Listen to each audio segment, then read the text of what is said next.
Hello, BookTube. It's Friday, and that's time for Friday Reads here on BookTube, where we all talk about the books that are in our immediate environs. My own immediate environs here in Boston.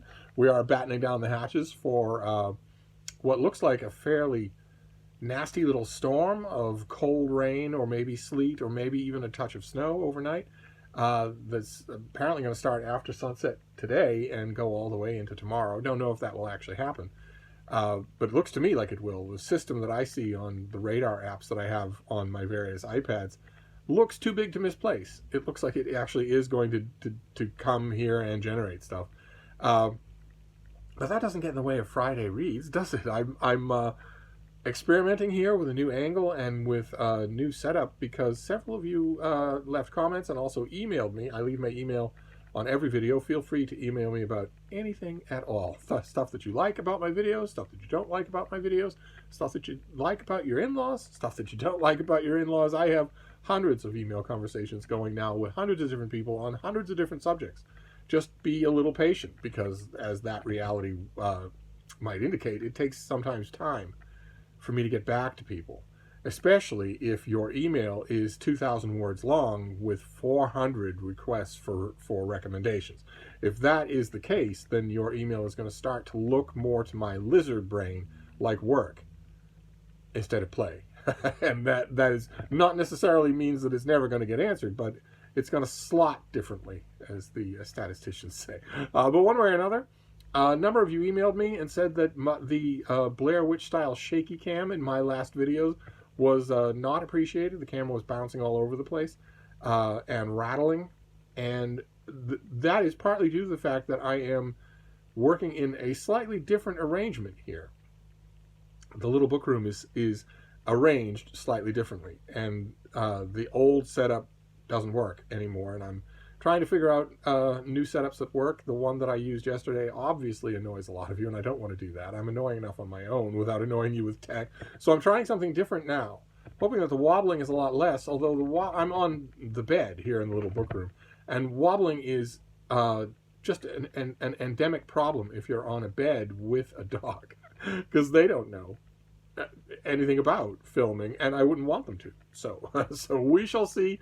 If this doesn't work completely, then I'll find something else. The obvious solutions to eliminate the problem completely would also eliminate the background completely. And I know that a lot of you like the background of the little book room. So I thought I would try and find a happy medium. We shall see. We'll work it all out. But I'm hoping that this jiggles a lot less and rattles a lot less and whatnot as we go through my Friday Reads. This will be 10 books that I want to talk to you about, want to put on your radar, so to speak. A couple of them I probably mentioned before. That's bound to happen as I do these Friday Reads. But all of them, in one way or another, I want to recommend or position in front of you in case maybe they would appeal to you more than they would to me. And we'll start with military history. And we're going to try this on the Mini-Me, and we're going to try it with the lowered lighting and all. This is Last Stands by Michael Walsh. And as you can tell from the pictures on the cover, this is a study of the phenomenon of the military last stand, the doomed last stand. No matter what it is, whether it took place in the heart of World War II, whether it was, as the cover would indicate, barbarians being decimated by the Romans, Romans being decimated by the barbarians, Custer's last stand, a whole bunch of others. They're all in here. They all get a very spirited write-up, chapter by chapter. And in that sense, I can recommend this book if you have, for instance, a military history fan on your list. My main reservation about the book is ideological or maybe personal, because as I was reading the thing, I was getting the strong impression that this author, in addition to wanting to hype up the personal qualities of bravery involved in a last stand, instead of just bolting into the marshes, people that hold themselves together and have a last stand.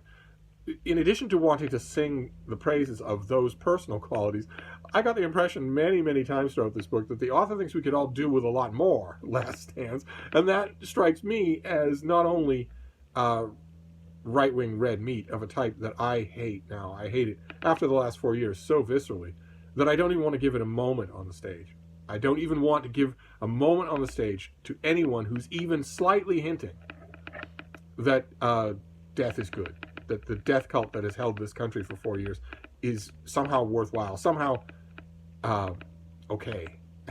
Last stands are not okay. Everybody dies, and also that struck me as a kind of fundamental misunderstanding of a lot of these events themselves, which would have been completely avoided by their own participants had any other way been open to them. In a lot of cases, the men in these stories had no choice except to go down fighting. They knew that their enemy didn't take prisoners, and they either didn't have the will or they didn't have the wherewithal, the actual equipment to kill themselves. But in plenty of cases that they did, and in those cases blow apart the idea that the why part of the subtitle, that the why men fight last stands, is some sort of God, mother, and country purity.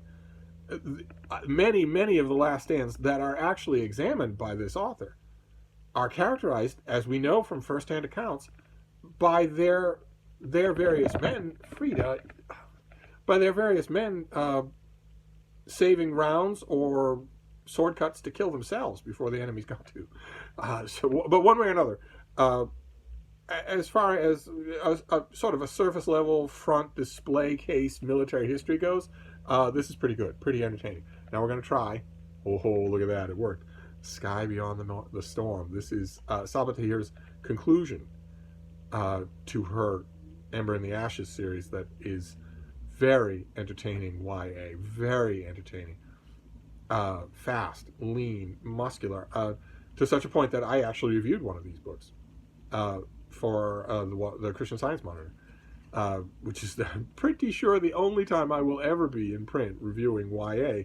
But there was a reason for it. This series has no airs about it. It will work on you. This particular volume won't unless you've read the previous three. But I guess this is the reason I'm holding it up is A, for those of you who have read the previous three and maybe didn't know this was out or coming out, and B, to get you to read Ember in the Ashes, the first book in the series, if you haven't read this series, because it's good YA. It has all the pitfalls that I often rail about in YA. The main one that bothers me being that the fate of the entire legendarium of the book's setting relies on who the main character dates. That is such a high school way of looking at things, and it is so unbelievably inaccurate to anything like observable reality that it is actually less believable than any of the sorcery in any of these books, and also pandering in a way that I hate, because it feeds into the teenage and young adult attitude that says they are the most important thing in the entire universe, bar none, easily, hands down, that everything is secondary to them. They are more important than anything. You write a series of novels in which everything depends on the romantic choices of the young female lead, and that is exactly what you're going to reinforce. When by the time somebody gets to age 18 or 19, especially in America, especially in the 21st century, you should be going at that attitude with sledgehammers, because it's only going to lead... Anyway, you didn't need a sociological lecture, now did you? I just wanted to recommend this because this was a terrific wrap-up to the series. We'll move on. Oh, there we go. Okay, romance. A Warm Heart in Winter by J.R. Ward. I missed this when it came out. The reason I'm holding it up to you is because it's due out any day now in mass market paperback. And I missed it as an advance copy. I missed it as a finished copy. I'm pretty sure that this is it's a spin-off of the Black Dagger Brotherhood series by this author that I just love. And I've read an enormous number of those Black Dagger books, but I don't think I've read them all. That's how many there are. This is kind of a spin-off to that I don't think I ever got to. So I'm looking forward to it. Again, as with the Sabaa Tahir, I don't know how much sense this would make to you if you haven't read any Black Dagger Brotherhood books. I would worry that maybe it wouldn't make any sense to you at all. So some of these recommendations are a little limited. Okay, here's one that's not. I've mentioned this book before. This is Sometimes You Have to Lie. This is by Leslie Brody, and this is a biography of Louise Fitzhugh, the author of Harriet the Spy, that was so fundamental to the reading, the formative reading years of so many people, a whole generation of readers. And it turns out that Louise Fitzhugh had a absolutely fascinating life. as you might be able to guess from reading Harriet the Spy, or maybe rereading it as an adult, you might be able to guess, boy, oh boy, though, the whole details of it, this is just amazing as a biography. Not only is it totally gripping to read, but it breaks ground. It's the author hunting down everything that she can find in archives, private letters, private journals, interviews, all sorts of things. Just thrilling as a biography, especially to occur so late in the year. And what do we have? Oh, yes, okay. The Particulars of Peter. This is by Kelly Conaboy, and this is, I guess, an outspring of other media. I'm gathering that Peter was a fan, the little dog, Peter, the little foster who comes into her life as a permanent dog. I'm gathering that he was had a fan club before this book, that this book is the outcome of that fan club. And I always worry about that. That happens more and more when the ideas for books and the groundswell of support for books starts to germinate on social media. I always worry that when that happens that I'm going to be crucially outside of the joke, so to speak, that I'm not going to get it. But this was very charming as an account of a somewhat endearingly messy young woman who meets a dog who's a better person than he is. Peter has his act together better than Kelly does. On almost every grounds, he does. And what we see is a burgeoning relationship between the two of them. And I'm a big fan of dog books anyway. I know them in all of their moods. Some are very sad. Some are very gimmicky. Some are, the very rare ones are very happy. This is a very happy dog book. It's a bit on the gimmicky side. The author does a lot of things with her dog, events and weird trainings and whatnot that are clearly designed to get clicks, or whatever the click version is of Instagram or whatever, that are clearly designed that way, and that the dog, Peter, must have found completely incomprehensible, except that it seemed sometimes to bring his human pleasure. I can deal with a lot of that if the book is as charming as this. So if you have a sweet tooth like I do for dog books, put this on your list, definitely. I'm loving how this is working. That's great. All right, then we have Dawn, who is this, Hagest? Noble Volunteers. This is a regimental level, ground up look at the Redcoats during the American Revolution that is designed to renovate their reputation. It is synonymous for bad guys, especially in America. It's synonymous for bad guys, the Redcoats. There were nursery rhymes about it, and this author wants to fix that by putting a human face on these people, by describing the day-to-day realities of what they were like as an occupation army in what essentially was, or quickly became obvious was, a foreign country, a hostile foreign country. And I read that description and I thought, okay, that's going to be a tough sell. But tough sellers, no, that's what I do. So I read the book and I loved it. I thought it was really good. If you have an American Revolutionary fan on your list or in your life and you want to give them a present of some kind or other, this is not a bad choice to do. It will fill a hole that their Revolutionary War shelf probably has. Certainly mine does. But it didn't work. It didn't, for all the author's care and skill, it didn't work. It didn't convince me. I would still like to dig up every single fat, florid-faced redcoat whose anonymous bones lie in every farm and peat bog all over New England. I would like to dig up those bones and smash them to powder with a hammer. That's what I would like to do to them. They shipped out with Hessian mercenaries who couldn't even speak to them and who were bought and paid for with money in order to go to the cities of what they considered to be England. They considered these to be English people, a colony. And they went with guns and boots and sneering laughter and the full legal authority to break into homes and live there, to desecrate walls, to desecrate artwork, to steal things out of churches, to do all sorts of things to the citizenry. It takes depravity to do that. And there's precious little depravity on evidence in this book. And the reason why, I hate to say it because the book has a huge number of strengths, but the reason why there's so little depravity on display in this book is because the author is shining the spotlight elsewhere, not because the depravity did not exist. And that drives me crazy. That drives me crazy. So I want to recommend this book, absolutely. But I also want to remind you that there is an alternate case to be made, to put it mildly. There's an alternate case to be made, as there would be with any occupying army. Rick Atkinson does the foreword to this book. He is right now working on a trilogy about the American Revolution. But before that, he did a trilogy about the American Army during World War II. So he knows all about occupying armies, good and bad.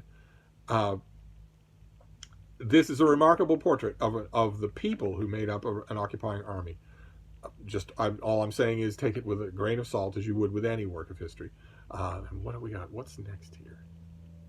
Look at that. I'm making the border. All right. Oh, great. Okay. All right. This is by Abby Schneiderman and Adam Safer.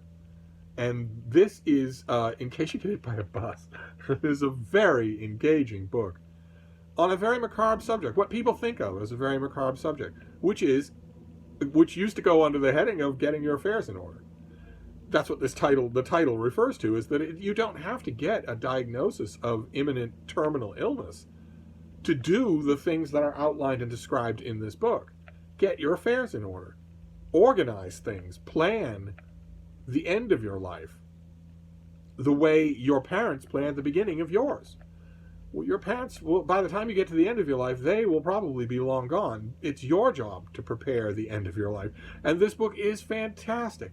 Not only in giving you a very clear-headed breakdown of the headings and the kinds of things that you want to think about when getting your affairs in order, but also in the tone. The tone is not funereal or macabre at all. The tone is, this can happen to anybody at any time. I'm pretty sure that the authors aren't trying to cast an eye on COVID-19, on the fact that all of our lives now are underscored by the possibility that we could drop off the twig at any minute. I'm pretty sure that wasn't so much on their mind when large chunks of this book got written. But nevertheless, they serve to underscore the point, which need not be a city bus. I want to recommend this book to every adult out there. If you have affairs to get in order, if you have a family, it might not be the right book for somebody in their early 20s. But for somebody from the age of 45 on, you should read this book. And you should act on what you read. I'd be willing to bet that of the people watching this video who are ages 45 to 85, I'd be willing to bet that of that group of people, 99% of that group have their affairs just draggling all over the landscape. No order, no concision, no plan, no informing other people. No, nothing like that. And you all should. Everybody should. I can testify from personal experience that having your affairs in order, at least to some degree, I mean, you don't have to be obsessive about it, but I can testify that having your affairs in order gives a tremendous amount of peace, just in your day-to-day walking around. That if, for instance, you're walking around day to day, and the example that I always think of is the Prudential Tower here in Boston, which those of you who might not know it, you can Google it. It's a giant square a very ugly building, a giant square unadorned rectangle. And the way that the developers chose to try and make it look less of a Lego toy and more of a work of architecture was to remove the walls and have it just glass panes. It's just windows all the way to the top. And right from the beginning, when the Prudential building was new, there were urban legends, and some of them may be true. The only thing that makes me doubt them is that they exist in Chicago and New York as well. But right from the beginning, there was an urban legend that on one of the early days when the Prudential Tower was new, and the windows were essentially getting shock tested against winds and temperature gradients and whatnot, a whole panel broke loose from an upper story and fell exactly down the side of the building because of physics or air currents or whatever. And then when it got towards the bottom of the building, which is surrounded by sort of a cushion of warmer air, it flattened out, still flying at a huge speed, like 70 or 80 miles an hour. It flattened out at the bottom of the building, flew across the street at shoulder level, and cleanly decapitated a person who was just about to go down the stairs into a subway station. I have never been able to walk past the Prudential Tower without thinking about that story. And whether or not it's true, imagine it, if it were. The person who was going down to that subway platform was probably a businessman, probably going home, and probably had never had a conversation with anyone. about what's the combination to the lockbox in the floor of the den. Where are the life insurance policy papers? Where are they? In the rabbit warren of my man cave, or not even there, in a safe in my office because I thought it'd be safer there. Where is all that stuff? And also, what are your preferences? What do you want? Whether your loved ones or your testators can fulfill those wishes or not, you should at least make them known. Also, a final note, a final paper.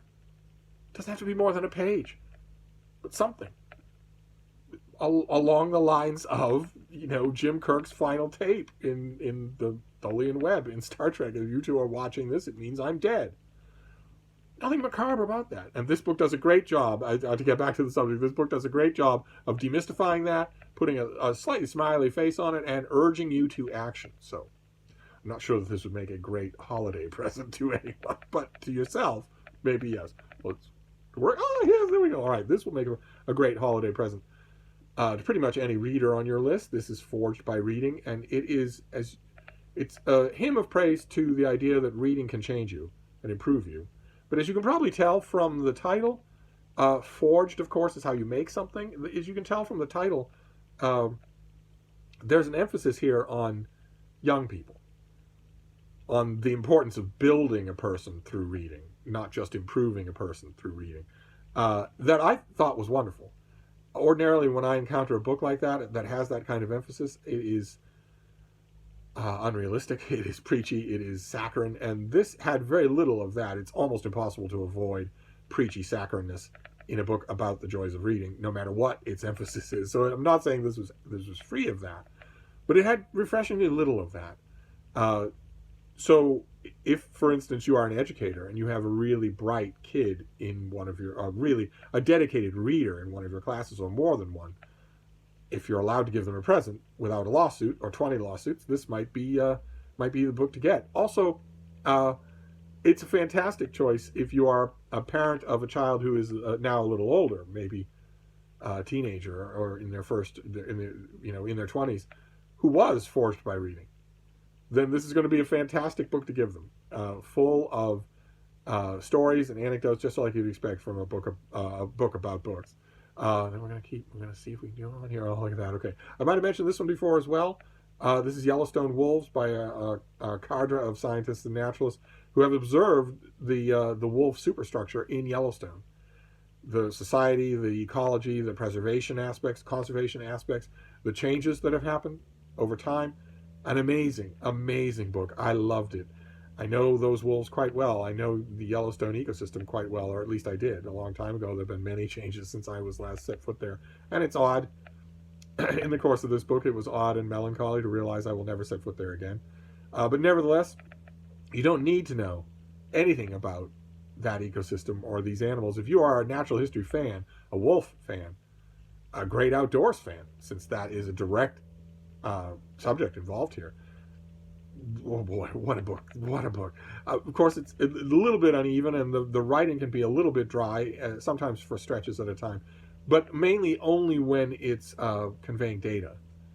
And myself, when I'm reading a collection of monographs or a natural history book, anthology that is done by scientists rather than natural history writers, I tend to be more forgiving of data dumps. I tend to be more forgiving of dry prose if I get data, if that's the price that I pay. So I want to recommend this for that. And then, all right. And then we'll finish up with the gays, because you got to give the gays something. And this is Gay YA, and it's by Annabeth Albert. It's called Conventionally Yours. And it is, on the surface, very conventional, no pun intended. You've got two young male rivals. This is a YA gay romance. You've got two young male rivals, and on the surface they are very predictable. There's the eloquent, outspoken one, and then Bean. Just because your nickname is Bean doesn't mean you have to bounce around like one. Like I said, well, you should consider yourself lucky that this is the amount of joggling that you're getting. Imagine if I had 6 beagles. Or the dog that keeps recurring in my brief snatches of dream. The same dog keeps recurring. It was in a dream. he's been in several dreams now where I will be dreaming about old beagles, or I'll be dreaming even about Frida, and then a dog will enter the frame of the dream. A dog I've never owned, a dog I've never known, but it's always the same dog, much bigger than Frida, and not as fussy. a very sloppy, sort of happy-go-lucky, bigger dog.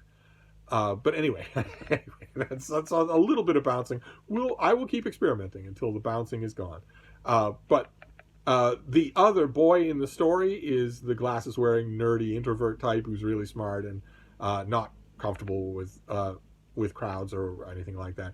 And they are both big fans going to a convention, and sort of, as the book goes on, they are kind of jockeying for position, for primacy in the fandom. And hijinks ensue, including the fact when they are forced to share a bed because the accommodations are mishandled. And looking at all that and starting it off, it's written in that very slangy. I think Becky Albertalli has a blurb on this thing. No, she doesn't. But it's very much that kind of slangy, trying to be up to the moment lingo and argot. When I first thought, okay, opposites attracting, pushed into circumstances beyond their control, forced to realize that they actually do feel something. Haven't you read this a million times before? But I have to admit, it's done with a lot of conviction. It won me over, I guess, is the simple way to put it. It won me over. And I'd be willing to bet it will win you over too, no matter how jaded you are with this kind of YA. And that is it, I believe. Yes? Yes, that is it. That is our Friday reads for the first Friday in December. I'm still feeling my way here, not only with the setup, but also with these Friday reads. The feedback that I've got from a lot of you is that you like this, where I talk about books that are immediate rather than 3 months down the line, so that you can put them on a list, keep them in your mind, recognize them. I've had emails from a number of people who say, I walked around the new release section of my bookstore and I recognized a lot of things and felt like a trustworthy friend had told me a little about them. In the sea of books that are all new, where I don't even know what I'm looking at, where I have no idea, I've had a number of people email and say, that helped a lot. That helped a lot. That's great. Happy to oblige. If that's the case, I will keep doing these Friday reads just the way they are. But one way or another, they tend to go on at length. Maybe if I didn't digress about bouncy dogs, then it wouldn't be. But one way or another, sooner or later, I will eliminate the bounce, I will eliminate the rattle, and I will get these things down to 20 minutes. That will happen with enough practice. But anyway, I'm going to wrap this up for now, but I'll be back. Thank you, BookTube.